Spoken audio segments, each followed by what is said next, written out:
Welcome, everybody. We're doing another episode of Indie Reads Aloud. Today, Gertrude Daly is here with us, and she's a brand new author to the program. And I'm really excited because she's representing a writing group of authors who have collected their stories to make an anthology. So I'm super excited about this.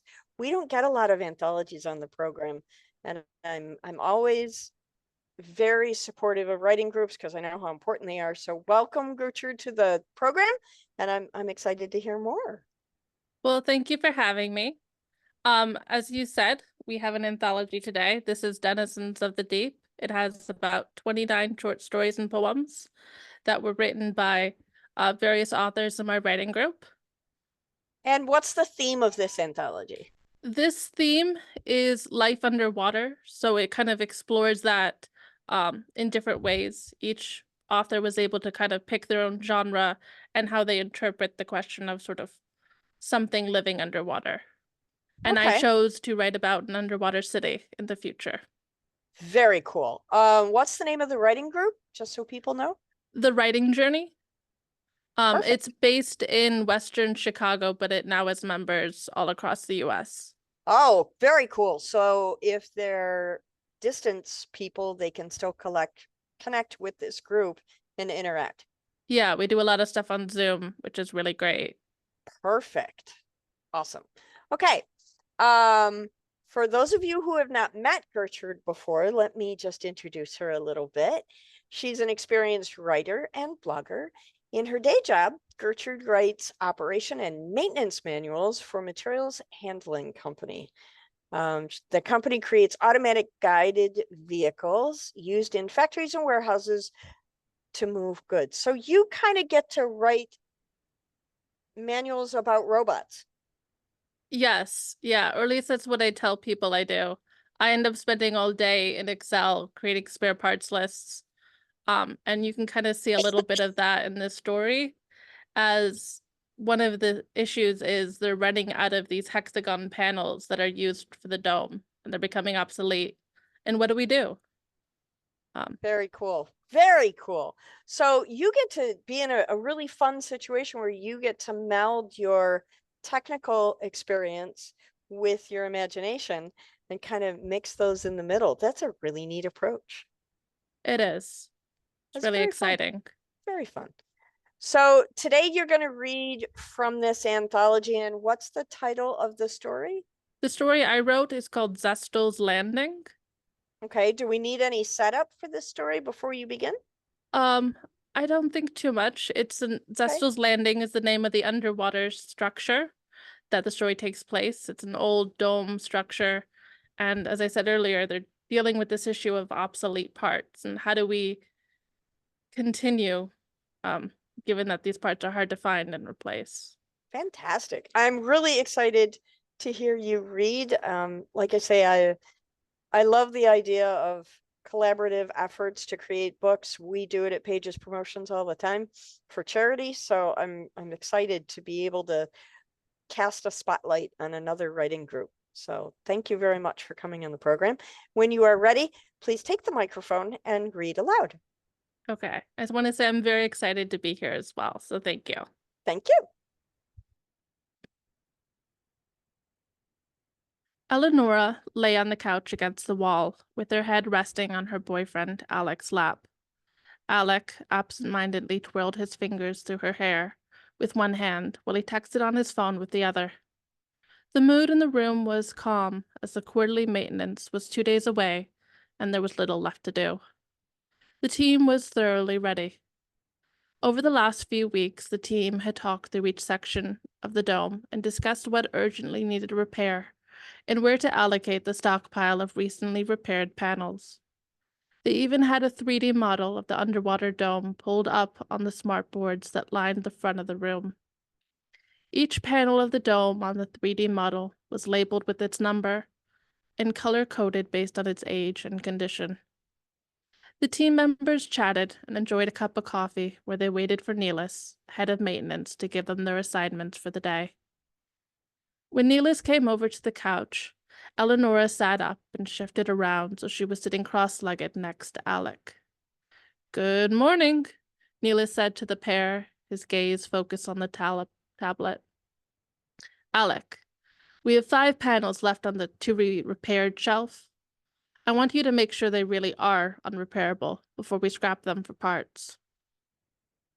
I know Klaus and Wilhelm already looked over these panels and couldn't repair them, Alex replied in a tone that indicated he was not at all interested in that task. I want another person to give it a shot, Neelis said. Eleonora, you're giving a tour to the government advance team. Eleonora nodded in agreement, as they'd already talked about this. I've heard that things haven't gone too well with their visit to Zestal's Landing so far, so don't get your expectations too high. I think it'll be great. I'm very excited about this, Eleonora said. Neelis gave Eleonora a thumbs up and continued around the room, handing out tasks. Once Neelis was out of earshot, Alec turned to Eleonora. What I don't get is why do we even attempt to repair panels that we know are at the end of their life? He asked, irritated. Why should I waste my time on something 2 other people weren't able to repair? Eleonora sighed. Alec had transferred here from a wealthy sector where they could afford to just replace a panel when it broke. That was a luxury Zestal's Landing didn't have. I know other sites you worked at did things differently, Eleonora tried to explain. But our supply is much more limited, and we have to make use of what we have, because it's hard to get more hexagon panels. But we have 24 new panels that are just sitting on the shelf. And Neelis only wants to insert 5 during the quarterly maintenance. Well, part of that is bureaucracy. We are required to have a certain number of new panels in reserve in case there is some catastrophe. Like if one of the cargo submarines drives into the dome wall or something.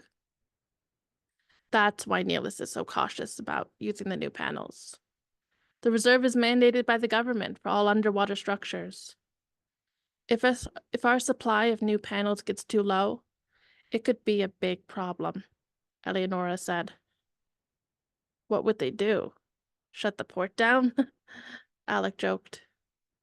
They could, Eleonora said. But that's not going to happen. The advance team was scouting locations for Princess Juliana's tour of the region next year to mark some important anniversary. The local government of Zestal's Landing would normally not bother with the fuss, as the busy port had more important things to deal with. But a royal visit would come with a grant for repairs. While the advance team had already been given a tour of each of the locations where events could be held, Eleonora had suggested that they also get an up-close look at the dome wall. After all, the hexagon panels were the most historically notable feature of Zestal's Landing.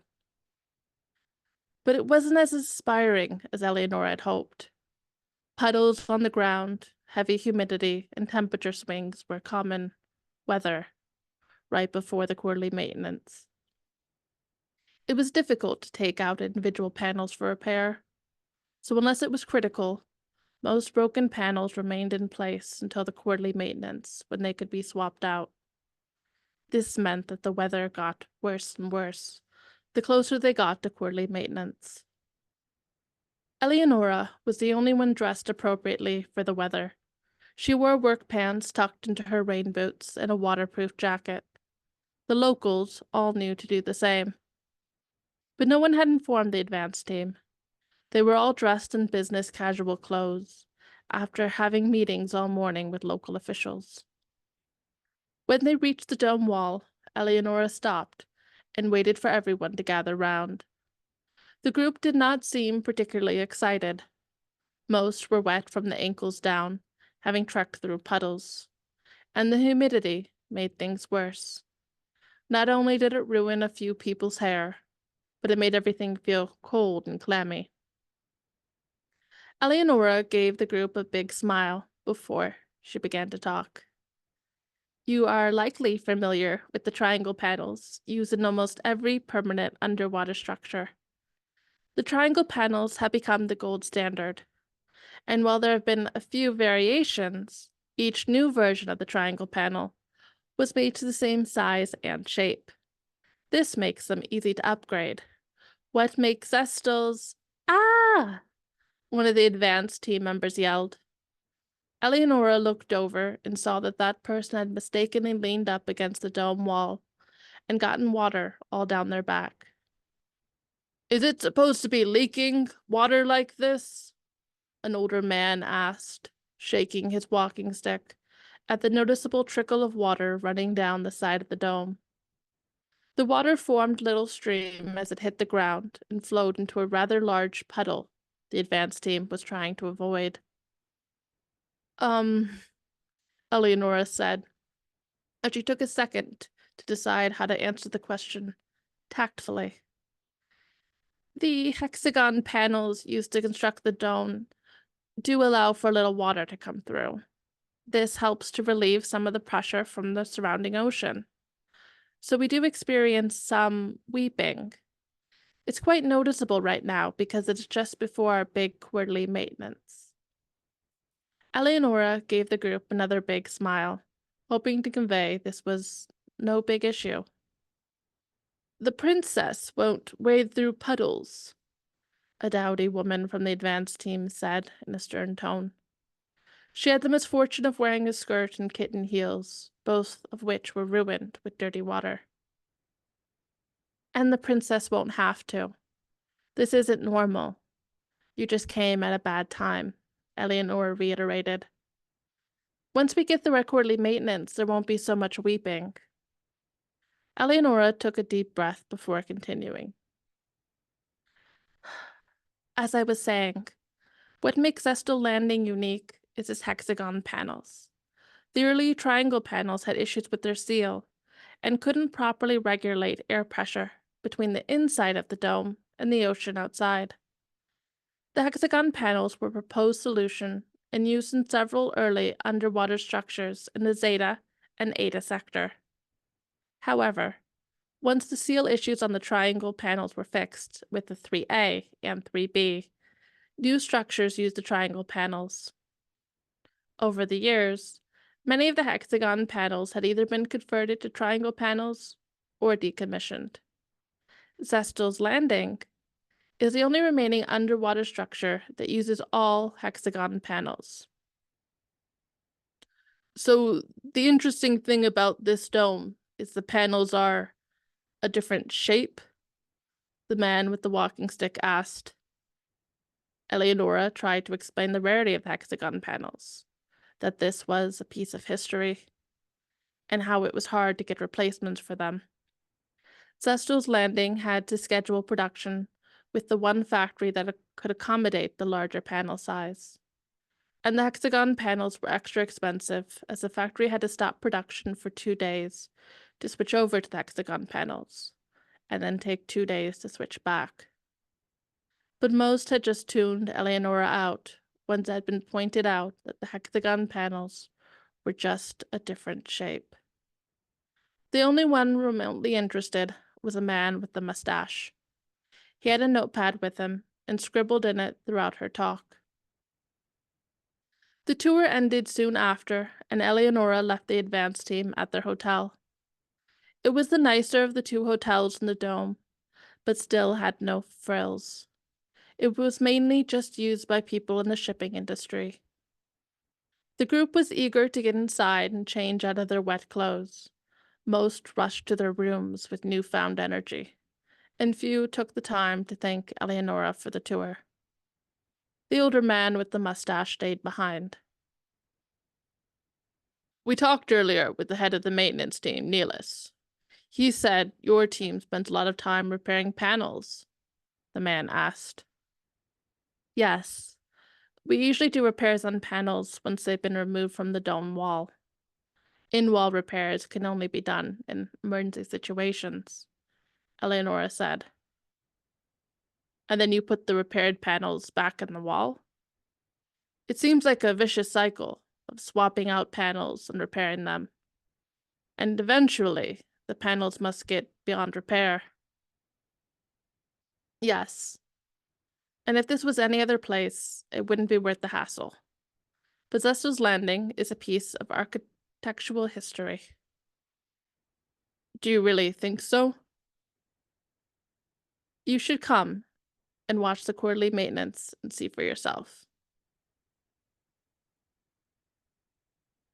And then that is the end of our first little part of the story. The Fantastic. full story is, of course, in the anthology, along with 28 other really great stories and poems. That's fantastic. I'm really excited to read the second half of the story to see how it ends. Really well done, nicely written. Can you tell me a little bit more about the writing group, what you do together, how you meet, that kind of stuff? As I say, writing groups are very unusual to be spotlighted on the program, so I really want to give people an idea of what writing groups are like. Sure. Well, I think our writing group is absolutely unique and one of a kind. So, it may not be what your experience is like if you happen to find a writing group. Um, it's called the writing journey, and there are different paths. And you can kind of choose which paths make sense to you and what you'd like to participate in. But we have a general meeting once a month. It's both in person and on Zoom. And we usually have a round robin where we all go and talk about what we're working on. And then we'll have two presentations. And so different members of the group will give a presentation on something that they're maybe an expert on or something they don't know, but they wanted to research. So Okay. it could be something like a topic of interest to them or something like, I attended a book fair as an author and this is my experience. This is what worked well. Things about publishing or creating a website, different things that would help writers. Right. Okay. Another path we have is the editing path, where it's on the next Sunday or Saturday of the month, where we just all get together and we talk through our goals and we keep track of them and just focus on making little progress every So month. that gentle accountability part. Yeah, Yeah. it used to be called the accountability group, but Okay. people didn't necessarily like that. But that is what it is. And a lot of people there have really big goals. We have some traditionally published authors who are just constantly churning out things. Hmm. My goal, my top goal is always show up. And I get to I check like that off. that. I Yep, like that. That's good. I showed up. Um, we have a weekly Shut Your Trap where we all just get together on Zoom and it's a nice dedicated time where you could write. And I found that very helpful. That is Even though very we're all valuable.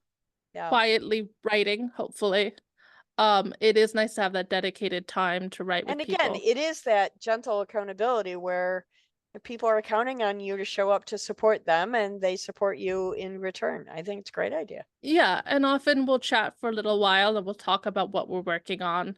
And it's great to have friends and to see them through their progress of creating something and putting it out there. Sure. And then being able to read it and be like, I've heard about this for the last year, and now it's in my hands. I'm getting to read their book. That's Um, fantastic. Yeah, I'm a really big supporter of writing groups. I've found them absolutely invaluable in my life. I'm a member of a group now and I've been a facilitator of several groups, and I just writing can be such a solitary endeavor that I think it's a good idea to have like-minded souls surround you to support you through the process. So yeah, and for me, as we were talking before this program, I had tried NaNoWriMo for years and always failed. And I always wanted to write something, but I hated it. I didn't have that accountability. well, it's Um, incredibly intimidating to try to do 50,000 words on your own. sure. And you Mhm. don't know what you're writing, and you think it's supposed to be a novel. But it was great. The first time I won that was when I had this writing group, when I had that support and accountability and other people going through it. And someone just to cheer you on. Yeah, Um, absolutely. I agree. so It's a really great way to be productive, right? Because you do have people saying, "Hey, what did you write today?" or "What did you write yesterday?" and read a little bit for us. And to have that extra motivation, I think, is really, really helpful. Yeah, and just I think also people to help inspire ideas. A lot of the presentations we've given in the writing group have helped inspire things or teach me things that I can use in my writing. So it's really Absolutely. great and helpful. Yeah. Well, I'm super excited to get my hands on your anthology and finish reading your particular story, but then also to read all of the others as well.